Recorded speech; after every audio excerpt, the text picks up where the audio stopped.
विकास का, आस और विश्वास का, जन जन के जीवन की खुशहाली का दर्पण, जन जन के जीवन की खुशहाली का दर्पण, ये है कृषि दर्शन, ये है कृषि दर्शन, ये है कृषि दर्शन।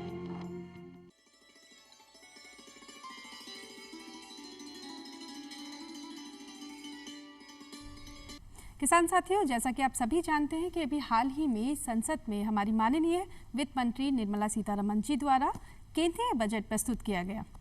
इस बजट में क्या कुछ खास रहा, गांव किसान को लेकर, खेती किसानी को लेकर किस तरह की योजनाओं की बात की गई, किन प्रावधानों को जोड़ा गया। अगर हम बात करें मिलेट्स को लेकर, जिसे हम सुपर फूड भी कहते हैं, या हम बात करें प्राकृतिक खेती को लेकर, इसके साथ ही हम बात करें बागवानी मिशन को लेकर, मत्स्य पालन को लेकर, बहुत सारी योजनाएं और प्रावधान जोड़े गए। तो क्या कुछ खास रहा बजट को लेकर? केंद्रीय बजट में खासतौर पर अगर हम खेती किसानी और गांव किसान की बात करें कि किस तरह से ये बजट हमारे किसानों के लिए सार्थक रहा, इसके साथ ही तमाम योजनाओं पर कितना ध्यान केंद्रित किया गया, इसके साथ ही हमारे किसानों को आगे बढ़ाने के लिए, उनकी उत्पादकता को बढ़ाने के लिए, उनकी लागत को कम करने के लिए, उनके विकास के लिए इस बजट में क्या कुछ खास प्रावधान किए गए। आज कार्यक्रम कृषि दर्शन में हम इसी के बारे में खासतौर पर चर्चा करेंगे। और आज इस चर्चा में खासतौर पर आमंत्रित किया है हमने इस विषय के खास एक्सपर्ट डॉक्टर प्रोफेसर विकास पावड़िया को। आप हैं कृषि अर्थशास्त्री, कृषि महाविद्यालय नागौर। डॉक्टर साहब, बहुत बहुत स्वागत, अभिनंदन आपका कार्यक्रम कृषि दर्शन में। डॉक्टर साहब, अगर हम केंद्रीय बजट की बात करें, अभी हाल ही में केंद्रीय बजट प्रस्तुत किया गया है, तो एक आम किसान इस बजट को जब समझना चाहता है तो कई बार आंकड़े जो है वो इधर उधर से दिखते हैं।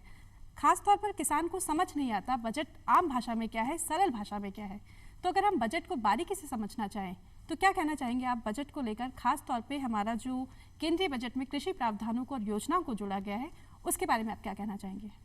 देखिए, भारत के संविधान के आर्टिकल 112 के तहत हर साल एक फाइनेंशियल डॉक्यूमेंट पेश किया जाता है, जिसमें खर्चे और जो भी प्राप्तियां एक साल के अंदर होने वाली हैं उनके बारे में चर्चा की जाती है, और देश के विकास के लिए क्या क्या महत्वपूर्ण स्कीम्स लॉन्च की जा सकती है, यहाँ के किसानों के लिए क्या क्या रोजगार और अलग तरीके से संभावनाएं तलाशी जा सकती है, इन सब के लिए एक पैसे का अलॉटमेंट, और जो आंकड़े, पैसों के आंकड़े हैं, किस तरह से हमारा देश ग्रोथ करेगा, किस तरह से हमारी जीडीपी रेट रहेगी, इन सब के बारे में इसके अंदर पूरा प्रावधान रखा जाता है।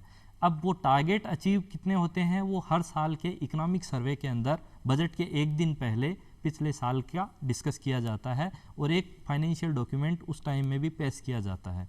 तो कुल मिला के जो ये फाइनेंशियल डॉक्यूमेंट है आर्टिकल 112 के तहत, इसमें जितने भी खर्चे और प्राप्तियां हमें होने वाली हैं, जितने कर लगने वाले हैं, किसानों के लिए क्या नई स्कीम्स हो सकती हैं, रोजगार के एवेन्यूज़ क्या क्या हो सकते हैं, उन सब के बारे में इसके अंदर डिस्कस किया जाता है। जी, अगर डिस्कस की हम बात की जाए, कुछ प्राथमिकताएं तय की गई है सरकार ने। आर्टिफिशियल इंटेलिजेंसी, प्राकृतिक खेती, सुपर फूड जिसे हम मिलेट्स भी कहते हैं, श्री अन्न भी कहते हैं, इसके साथ ही कई योजनाओं पर बात करी, जैसे मत्स्य पालन को बढ़ाने की बात की गई, बागवानी क्षेत्र को बढ़ाने की बात की गई। तो सबसे पहले आपसे प्राकृतिक खेती पर अगर हम बात करें तो प्राकृतिक खेती को आगे बढ़ाने के लिए सरकार ने क्या प्राथमिकताएं तय की है? देखिए, प्राकृतिक खेती के ऊपर इतना एम्फेसिस इसलिए दिया जा रहा है कि जो सतत कृषि है, सस्टेनेबल डेवलपमेंट है, उसको अमल में लाना बहुत ज़रूरी है, और वो तभी हो पाएगा जब हम प्राकृतिक चीज़ों से अपनी खेती को संवारेंगे। और उसके लिए ये ज़रूरी होगा कि हमारे जो भी केमिकल फर्टिलाइजर्स हैं उनकी मात्रा को हम बैलेंस्ड रखें। देखिए, 1966-67 के अंदर हरित क्रांति लाई गई। उस टाइम में कुछ जो संकर बीज थे उनसे वीट और राइस के अंदर हमने अपने प्रोडक्शन को बढ़ाने के लिए, साथ ही साथ है जो केमिकल यूज करके और अपनी मिट्टी की उर्वरता बढ़ाने के लिए, और आज हम 328 मिलियन टन तक पहुंच गए। आज़ादी के समय हम ओनली 57 मिलियन टन पे थे।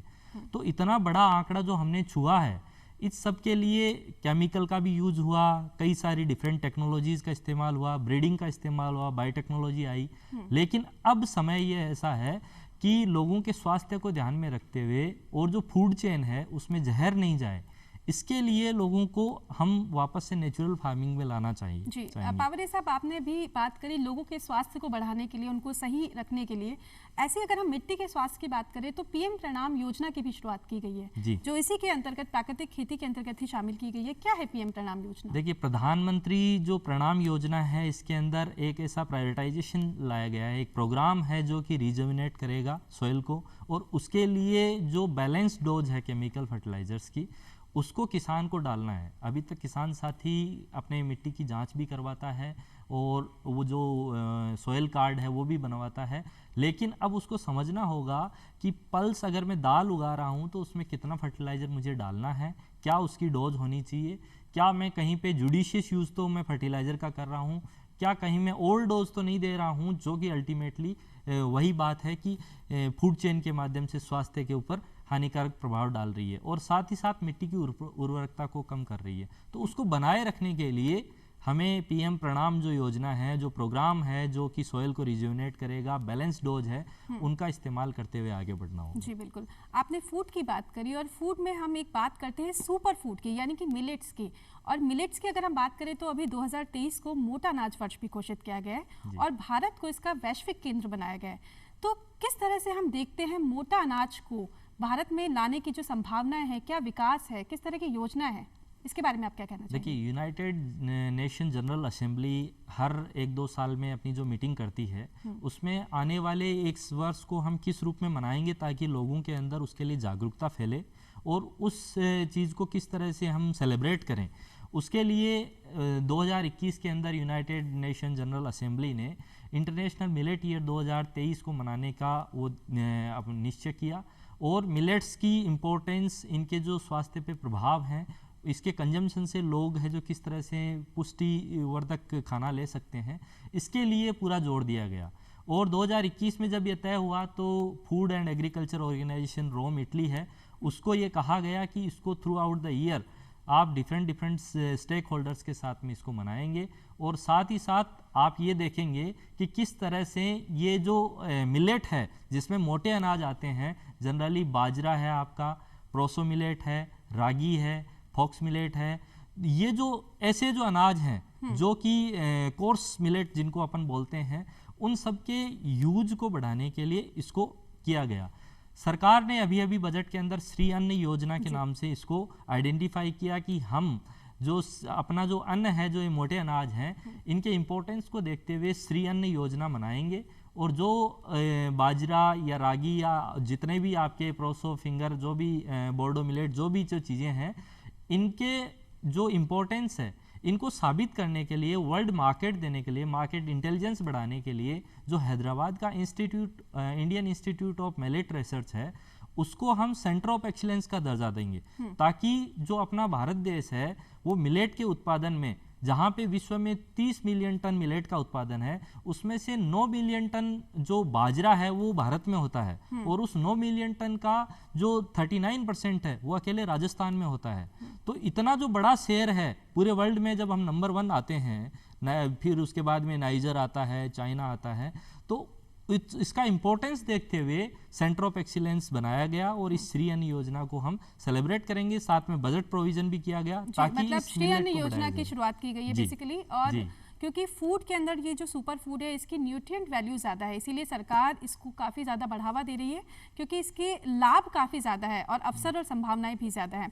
आपसे पूछना चाहेंगे, क्योंकि आधुनिक खेती का ज़माना है और आधुनिक खेती में अगर हम बात करें, ड्रोन की खेती है या आर्टिफिशियल इंटेलिजेंस है, तो इसकी क्या भूमिका है? क्योंकि बजट में इसका भी जिक्र किया गया है। जी, बजट में जिक्र किया गया। पिछले साल ड्रोन के लिए है जो स्पेशल एम्फेसिस दिया गया था, हमारे भारत के किसान ड्रोन का इस्तेमाल करें और जो मैकेनाइजेशन एरा आया था और जब हम जो मैनुअल खेती करते थे उसके बाद में मैकेनाइजेशन, ट्रैक्टर, ड्रोन खेती हुई, अब जो ड्रोन आए हैं उनसे किस तरह से इफेक्टिव खेती हो सकती है। भारत के 43% जो वर्कफोर्स है जो एग्रीकल्चर में है, उसको हम किस तरह से आगे बढ़ा सकते हैं।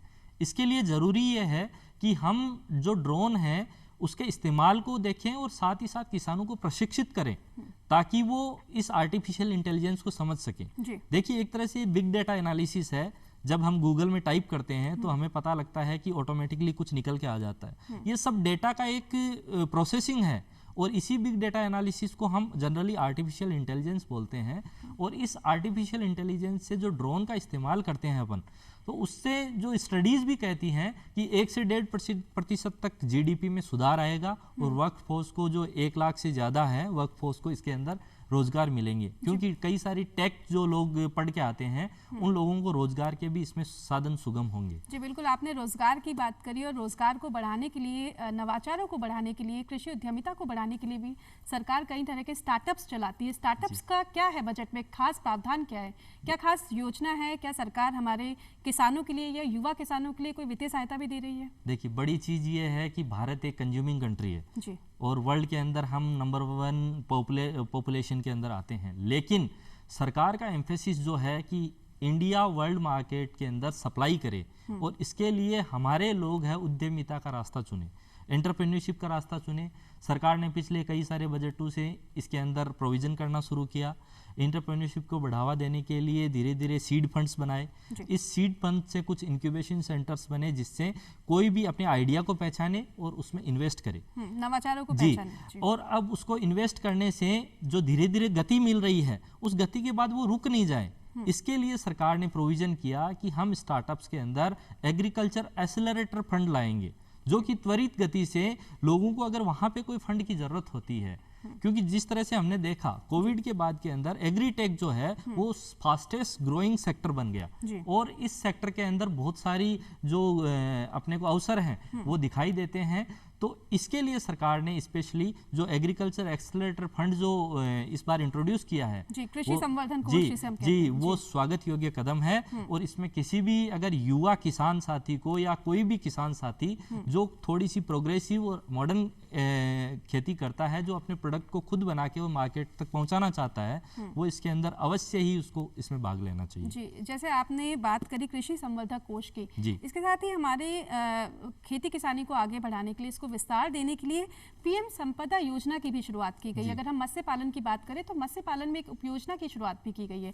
क्या है ये योजना, इसके बारे में जानना चाहेंगे? देखिए, बड़ी बात यह है कि सरकार ने कुछ सालों पहले जो मत्स्य पालन है उसको एग्रीकल्चर में जोड़ा, और एग्रीकल्चर में जोड़ने के बाद के अंदर जो बजट एग्रीकल्चर के अलोकेट होता है वो कोस्टल एरिया में रह रहे मछुआरों के लिए भी होना चाहिए। और इसके लिए प्रोविजन किया गया कि जो हमारे मछुआरे हैं वो कहीं पे भी कम नहीं रहे। देखिए, भारत के अंदर अगर हम नॉन वेजिटेरियंस की बात करें या फिर मछली कंजम्पशन की बात करें तो 5 से 6 किलो घरेलू खपत है, लेकिन उस खपत को 12 किलो तक बढ़ाना है ताकि न्यूट्रिशनल सिक्योरिटी हमारे फूड में बनी रहे। और इस फूड के अंदर हमारे जो एक्सपोर्ट है मत्स्य पालन का, उसकी वैल्यू लगभग 46,500 करोड़ के रुपए करीब है। उसको 1 लाख करोड़ तक हमें अगले 3 सालों में पहुंचाना है। साथ ही साथ जो हमारे लक्ष्य हैं कि हमारे मछुआरों को एफपीओ या एसएचजीज के माध्यम से डिफरेंट ऑर्गेनाइजेशन बना के हम उनको स्ट्रेंथन कर सकें ताकि वो अपने दम पे खड़े हो सकें और अपनी आय को दुगुनी कर सके, अपनी आय को दुगनी कर सके। बिल्कुल सही बात कही आपने।